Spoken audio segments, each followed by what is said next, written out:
안녕하세요. 김성학 변호사입니다.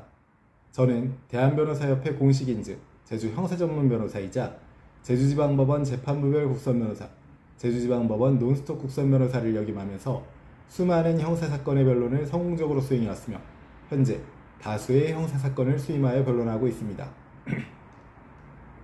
형사사건 중에서도 특수절도는 일반절도보다 훨씬 무겁게 처벌되는 범죄로 수사 초기 대응이 결과를 좌우하는 중요한 사건입니다.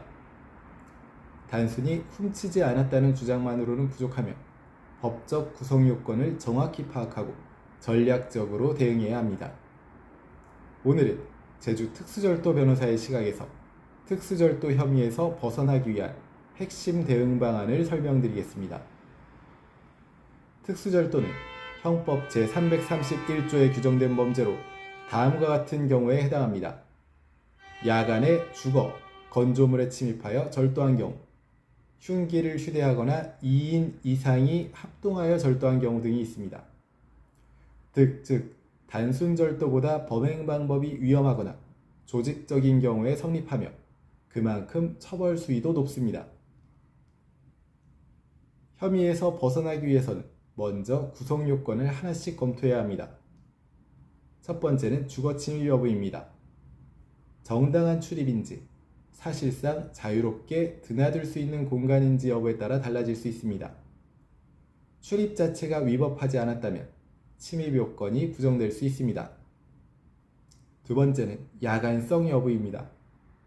형법상 야간은 일반적으로 일몰 후부터 일출 전까지를 의미합니다. 범행 시각이 명확하지 않거나 주간에 해당한다면 특수절도가 아닌 단순절도로 판단될 가능성이 있습니다. 세 번째는 합동 또는 흉기 휴대 여부입니다. 단순 동행인지, 역할 분담이 있었는지, 흉기의 실제 사용 가능성이 있었는지 여부 등이 쟁점이 됩니다. 단순히 여러 명이 있었다는 이유만으로 합동범이 인정되는 것은 아니므로 공모 및 역할 분담 여부가 핵심 쟁점이 됩니다. 혐의 부인을 위한 핵심 대응 전략으로 첫 번째, 고의성을 부인하는 전략이 있습니다. 절도죄는 불법 영득 의사가 있어야 성립합니다. 물건을 잠시 사용하려 했던 경우, 착오로 가져간 경우, 이와 같은 사정이 입증된다면 절도 자체가 성립하지 않을 수 있습니다. 두 번째는 공모관계를 부인하는 전략입니다. 여러 명이 함께 있었다고 하더라도 사전에 범행을 계획하지 않았거나 절도 사실을 몰랐다면 공동정범이 아닌 단순 동행자로 판단될 수 있습니다. 세 번째는 증거의 신빙성을 다투는 방법입니다. 수사기관은 CCTV, 진술 등을 근거로 혐의를 입증하려 합니다. 이때 CCTV 화질 및 식별 가능성을 검토하고 진술의 일관성 여부를 검토하며 제3자의 오인 가능성을 충분히 검토할 필요가 있습니다. 이러한 부분을 면밀히 검토하여 증거의 신빙성을 탄핵하는 전략이 반드시 필요합니다. 특수절도 사건은 초기에 어떻게 대응하느냐에 따라 결과가 크게 달라집니다. 진술을 번복할 경우 신빙성이 하락하게 되고 불리한 자백을 하면 유죄 입증 증거로 활용될 가능성이 있습니다. 안일한 대응을 할 경우 구속 가능성이 증가하게 됩니다.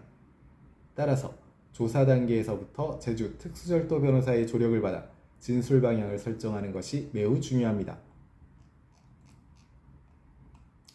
특수절도 혐의는 무겁게 처벌될 수 있는 만큼 초기 대응이 무엇보다 중요합니다.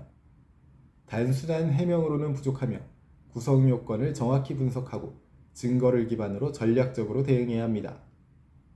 제주 지역에서 특수절도 혐의로 고민하고 계시다면 언제든지 제주 형사전문 변호사 김성학 법률사무소를 찾아주시면 신속, 정확한 해법을 제시해드리겠습니다. 조금이나마 도움이 되셨으면 합니다.